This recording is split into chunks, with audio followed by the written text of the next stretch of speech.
प्रिय छात्रों, हिंदी के इस शिक्षण सत्र में आपका हार्दिक स्वागत है। आज हम काव्य खंड के अंतर्गत कवि सुमित्रानंदन पंत द्वारा रचित नौका विहार कविता के प्रथम भाग का अध्ययन करेंगे। सत्र 2020-21 के पाठ्यक्रम में पंत जी की दो कविताएं संकलित हैं, नौका विहार और बापू के प्रति। तीसरी कविता परिवर्तन 30% पाठ्यक्रम के क्रम में हटा दी गई है। पंत जी प्रकृति के सुकुमार कवि कहे जाते हैं। उनके काव्य में प्राकृतिक छटा दर्शनीय है। उन्होंने अपनी सुकुमार कल्पना से प्रकृति का ऐसा बिंब खींचा है कि वह पाठक के समक्ष साकार हो उठता है। अन्य छायावादी कवियों की भांति पंत जी ने भी प्रकृति पर मानवीय चेतना का आरोप करते हुए उसे मानव की भांति विविध क्रियाकलाप करते हुए दिखाया है। नौका विहार कविता में कवि ने प्रकृति का मानवीकरण किया है। कवि चांदनी रात में अपनी मित्र मंडली के साथ गंगा में नौका विहार करता है। प्रस्तुत अंश में कवि ने क्षीण धार वाली गंगा की कल्पना पतले कमर वाली नायिका के रूप में की है। कक्षा 12 के पाठ्यक्रम में कुल 6 छंद नौका विहार शीर्षक कविता के अंतर्गत सम्मिलित हैं, अतः इन्हें 6 भागों में प्रस्तुत किया जाएगा। आइए इस भाग का छंद देखें। शांत स्निग्ध ज्योत्सना उज्ज्वल, अपलक अनंत नीरव भूतल, सैकत शैया पर दुग्ध धवल, तनवंगी गंगा ग्रीष्म बिरल, लेटी है श्रांत क्लांत निश्चल। तापस बाला गंगा निर्मल, शशमुख से दीपित मृदु करतल, लहरें उर पर कोमल कुंतल, गोरे अंगों पर सिहर सिहर, लहराता तार तरल सुंदर, चंचल अंचल सा नीलांबर। साड़ी सी सिकुड़न सी जिस पर, ससकी रेशमी विभा से भर, सिमटी हैं वर्तुल मृदुल लहर। संदर्भ: प्रस्तुत सुललित, सारगर्भित एवं मार्मिक काव्य पंक्तियाँ हमारी पाठ्य पुस्तक सामान्य हिंदी के नौका विहार शीर्षक कविता से अवतरित हैं। इसके रचयिता प्रकृति के सुकुमार कवि सुमित्रानंदन पंत जी हैं और यह उनके काव्य ग्रंथ गुंजन से संकलित है। प्रसंग: प्रस्तुत पंक्तियों में कवि ने चांदनी रात में किए गए नौका विहार का चित्रण किया है। इसमें कवि ने गंगा की कल्पना एक नायिका के रूप में की है। कठिन शब्दों का अर्थ और व्याख्या देखें। स्निग्ध, स्निग्ध माने तरल, चिकनी। ज्योत्सना, चांदनी।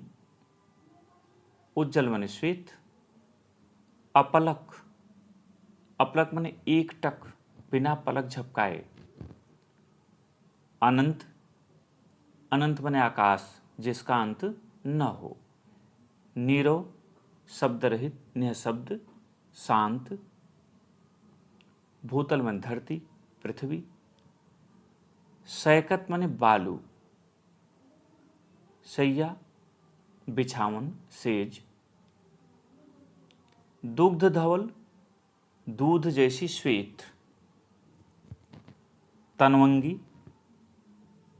कृष्णकाय या छरहरे बदन वाली, पतली। ग्रीष्म बिरल, गर्मी के कारण उथली या कम जल वाली। श्रांत, श्रांत माने थकी हुई।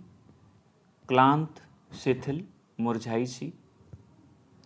निश्चल, प्रवाहहीन। तापस बाला, तपस्विनी बालिका। निर्मल माने स्वच्छ। शशिमुख, चंद्रमा के समान मुख। दीपित, प्रकाशित। मृदु करतल माने कोमल हथेली। मृदु माने कोमल, करतल माने हथेली, कोमल हथेली। उर माने छाती, वक्षस्थल। कुंतल, कुंतल माने केस, बाल। सिहर माने कांपना। तार तरल, तारों के समान। अंचल, आंचल, नीलांबर, नीले आकाश रूपी वस्त्र, नीला वस्त्र, सिकुड़न, सिलवट, सस मने चंद्रमा, रेशमी विभा, रेशमी विभा का अर्थ है रेशम की तरह चमकदार चांदनी, वर्तुल, गोलाकार, मृदुल मने कोमल। व्याख्या देखें। कवि पंत जी रात्रि के समय में अपने मित्रों के साथ नौका विहार करने जाते हैं और वहाँ के दृश्य का वर्णन करते हुए कहते हैं, शांत स्निग्ध ज्योत्सना उज्ज्वल अपलक अनंत नीरो भूतल। कवि कहता है कि चारों ओर शांत चिकनी एवं उज्ज्वल चांदनी बिखरी हुई है, छिटकी हुई है। उसे देखकर ऐसा लग रहा है मानो अपलक अनंत नीरो भूतल, आकाश टकटकी लगाए हुए धरती की ओर देख रहा हो और पृथ्वी का वातावरण शब्द रहित हो, अत्यंत शांत हो।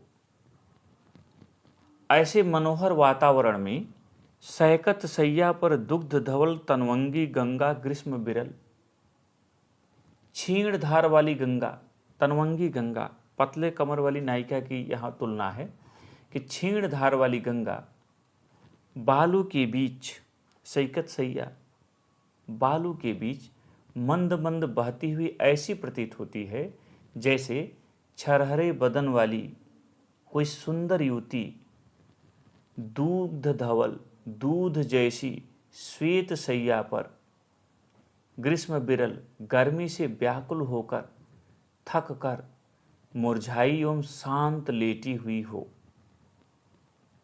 तापस बाला गंगा निर्मल, कब कह रहा है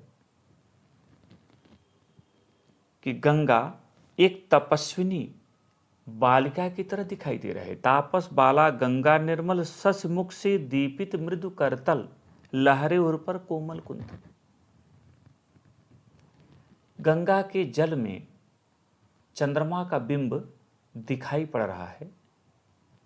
उसी को लेकर कवि कल्पना करता है कि ऐसा लगता है जैसे गंगा रूपी कोई तपस्विनी बालिका अपने चंद्रमुख को, चंद्रमा के समान सुंदर मुख को अपने ही कोमल हाथों में रखकर लेटी हुई हो और छोटी छोटी लहरें उसके वक्षस्थल पर ऐसी प्रतीत हो रही हैं मानो वही उसके लहराते हुए केश हों, बाल हों।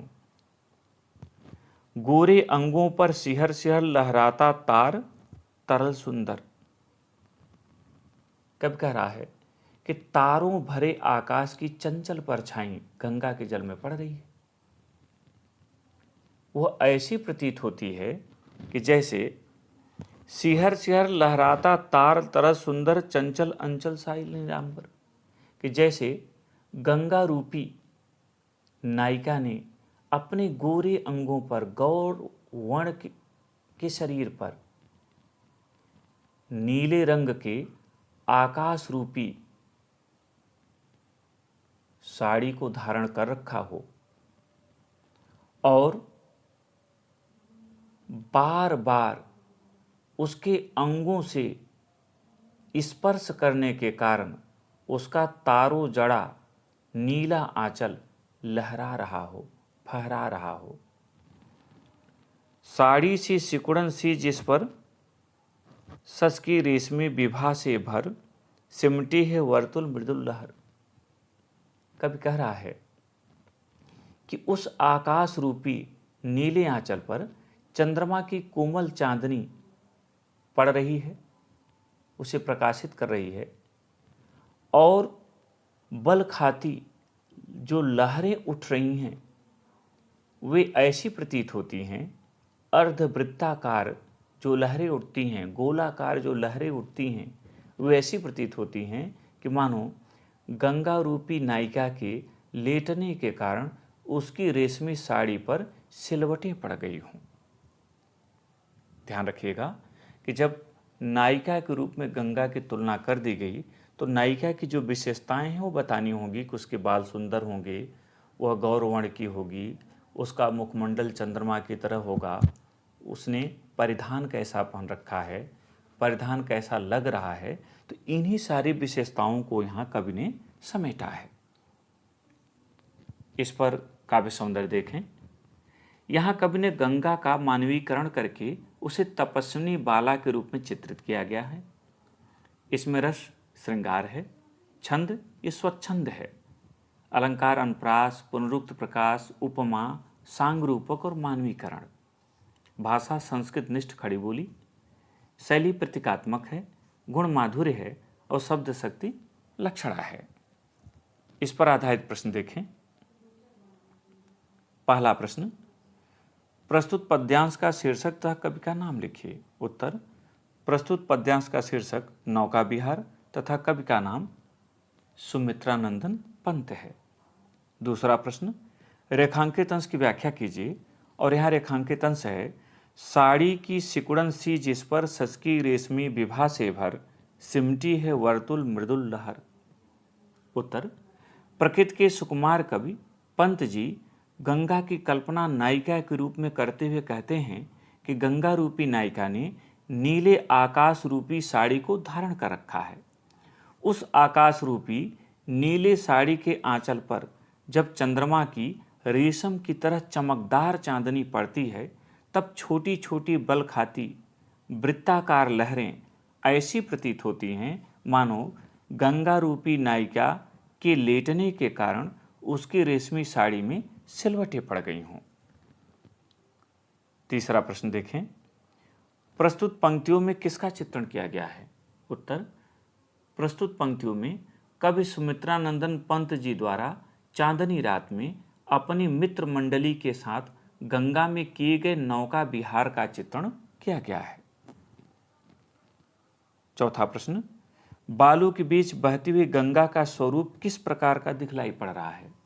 उत्तर, बालू के बीच बहती हुई गंगा का स्वरूप इस प्रकार का दिखलाई पड़ रहा है जैसे वह छरहरे बदन वाली युवती हो जो गर्मी से व्याकुल होकर थक कर दूध जैसे श्वेत सैया पर शांत होकर लेटी हुई हो। अंतिम पांचवा प्रश्न, नीलांबर का समास विग्रह करते हुए समास का नाम उल्लेख कीजिए।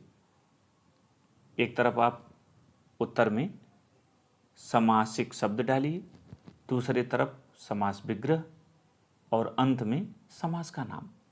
ध्यान रखिएगा कि नीलांबर ऐसा शब्द है कि जिसमें दो समास बन सकते हैं।